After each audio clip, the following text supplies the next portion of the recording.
नमस्कार बंधुगण। आज सिंदूरा फाटला बेलू उठी कराग्रे बसे लक्ष्मीकर मध्य सरस्वती समुद्र मेखले देवी पर्वत स्तनमंडले आदि मंत्रपाठ कलापर स्नान शौच आदि हो बर्तमान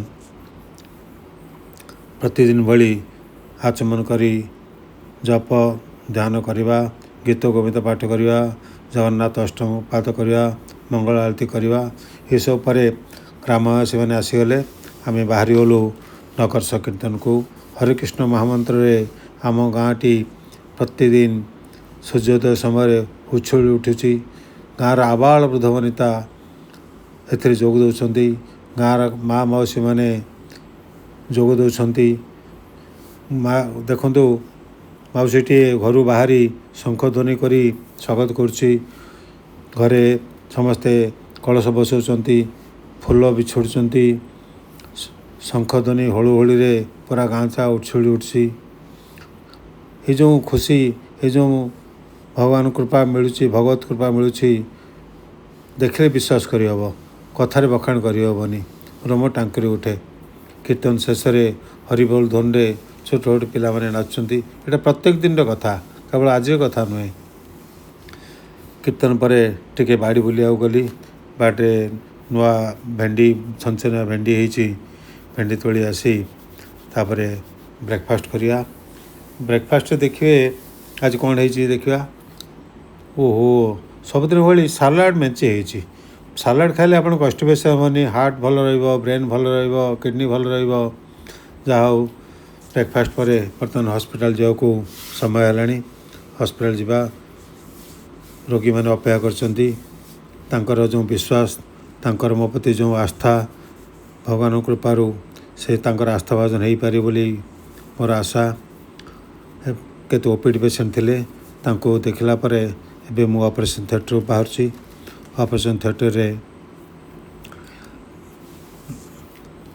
ऑपरेशन सारिया बड़ खुशी लगे जे आपको सेवा करार ये दायित्व मिली।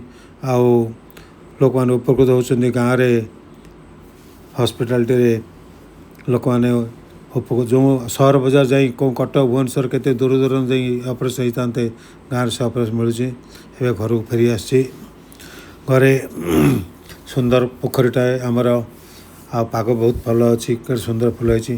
पाग भल देखी मोर इच्छा है जाए टिके पांडे पहरवा। मझे मझे मत पहरवा भल लगे।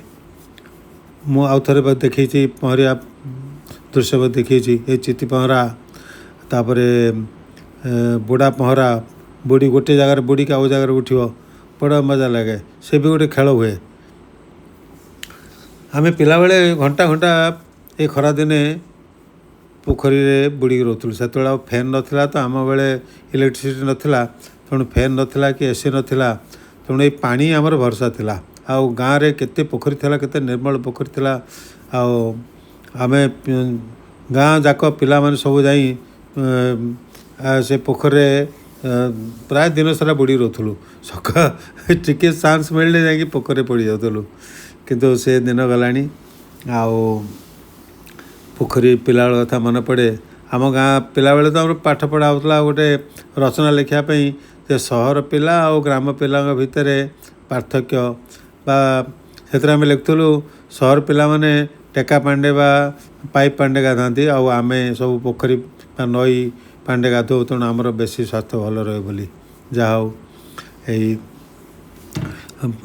पहरिया परे पानी सहित भारी मजा करे। पानी की छोट पिला भाई चपचप करिया को पानी फोपाड़ा जनक जन पानी फोपाड़ा को केते माने खेल पिला खेलुलु से सब मन पड़ुची। तेणु पानी पकेले बड़ सुंदर लगे। आगुर तो दी जन थे, मत एका अच्छे आगुर दी जन थे पिला बेले। ये तापर पकाउथो, से तापर पकाउथो, पानी पड़ुथो, से पानी बुड़ी जाऊथो। ए पानी बहुत मजा लगे। सेठू आमको तो माने आजिकल सहर पिला माने स्विमिंग पूल रे पैसा दे जाई पहरा शिखुंट। आम तो निजे निजे अभ्यास करी जड़े जन को शिखाइबा केमती आम शिखी आपे आपे शिखी जमी साइकिल चलेबा निजे शिखी जाती।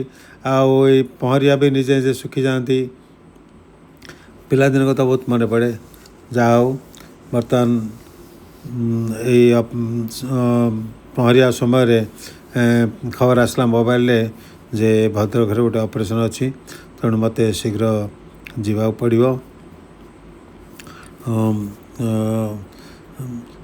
ସୁବିଧା ସେବା କରିବାକୁ ସୁବିଧା ମିଳିଲେ, ସେବା କରିବାକୁ ଅବସର ମିଳିଲେ କେବେ ହାତ ଛଡ଼ା କରିବା କଥା ନୁହେଁ। ତେଣୁ ଆପଣ ଯେଉଁ ଅବସ୍ଥାରେ ଥାଆନ୍ତୁ, ଯଦି କେହି ଆପଣଙ୍କ ସାହାଯ୍ୟ ଖୋଜୁଛି, ଆପଣ ଯଦି କାହାକୁ ସାହାଯ୍ୟ କରିପାରିଲେ, ଆପଣ ଯଦି କାହାକୁ ସେବା କରିପାରିଲେ, ତାହେଲେ ଜୀବନଟା ଧନ୍ୟ ମନେ ହୁଏ। ବଡ଼ ଠାକୁରଙ୍କର ଆଶୀର୍ବାଦ ଲାଗେ। ଠାକୁରଙ୍କ ଏଇ ଜୀବନଟା ତ ଠାକୁରଙ୍କର ଗୋଟେ ଗିଫ୍ଟ, ଯେ ଏଇ ଲୋକଙ୍କର ସେବା କରିବା ପାଇଁ, ସଂସାର ସେବା କରିବା ପାଇଁ, ସଂସାର ମଙ୍ଗଳ କରିବା ପାଇଁ, ଏଇଟା ତ ଜୀବନର ପ୍ରଧାନ ଲକ୍ଷ୍ୟ। ଆଉ ଖାଲି ହାତରେ ଆସୁଛନ୍ତି ତ ଖାଲି ହାତରେ ଯିବା, କେବଳ ରହିଯିବ ଏଇ ଲୋକଟା କ'ଣ କରିଥିଲା, କି କାମ କରିଥିଲା, କାହାର କ୍ଷତି କରିଥିଲା ନା କାହାର ଉପକାର କରିଥିଲା, କାହାର ସେବା କରିଥିଲା। ତେଣୁ ଦେଖନ୍ତୁ ହାତରେ ଚପଚ କରିବାକୁ କେତେ ମଜା ଲାଗୁଛି। ମାନେ ସତରେ ଏଇ 73 ବର୍ଷ ପ୍ରାୟ ହେବାକୁ ଯାଉଛି। ଠାକୁରଙ୍କ ଆଶୀର୍ବାଦ, ଠାକୁରଙ୍କର ବଡ଼ କୃପା ଯେ ଏମିତି ଏଇ ବୟସରେ ବି ଟିକେ ପିଲାଳିଆ ମାନେ ପାଣି ଚପଚପ କରିବା, ପାଣି ଫୋପାଡ଼ିବା, ଏସବୁ ଭାରି ବଡ଼ ଖୁସି ଲାଗୁଛି। ସତରେ ମନଟା ବଡ଼ ଯେତେ କିଛି ଆଉ ମାନେ ଆପଣ ଚିନ୍ତାଗ୍ରସ୍ତ ହେବାର ପହଁରିଲେ ଆଉ ସବୁ ସେମିତି କାମ କଲେ ଆପଣ ମନରେ କୌଣସି ଚିନ୍ତା ରହିବନି, ଭାରାକ୍ରାନ୍ତ ହେବେନି। ଆପଣଙ୍କର ହାର୍ଟ ଭଲ ରହିବ, ମନ ଭଲ ରହିବ, ଆଉ ଶରୀର ବି ସବୁ ଜଏଣ୍ଟ ଏକ୍ସରସାଇଜ୍ ହେଇଯିବ। କିନ୍ତୁ ରେଗୁଲାରଲି କଲେ ଆଉ ବହୁତ ଭଲ ଲାଗିବ। ଯାହା ହଉ ବର୍ତ୍ତମାନ ଶୀଘ୍ର ଯାଇ ମୋତେ ଭଦ୍ରକ ଯିବା ପାଇଁ ପ୍ରସ୍ତୁତ ହେବାକୁ ପଡ଼ିବ। ତେଣୁ ଆପଣମାନେ ପହଁରା ଏବେ ପହଁରୁଛନ୍ତି?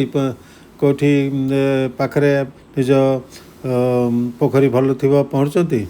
ଟାଉନରେ ତ ସବୁ ବଡ଼ ବଡ଼ ସୁଇମିଂ ପୁଲ୍ ଅଛି, ବଡ଼ ବଡ଼ ହୋଟେଲରେ ବା ସବୁ ଆଜିକାଲି ସୋସାଇଟିରେ ବି ହେଲାଣି। ଆମର ଦିଲ୍ଲୀ ସୋସାଇଟିରେ ବି, ଦିଲ୍ଲୀ ଆମର ଯେଉଁ ଘର ଅଛି, ସେଇ ଦିଲ୍ଲୀ ସୋସାଇଟିରେ ବି ସୁଇମିଂ ପୁଲ୍ ଅଛି।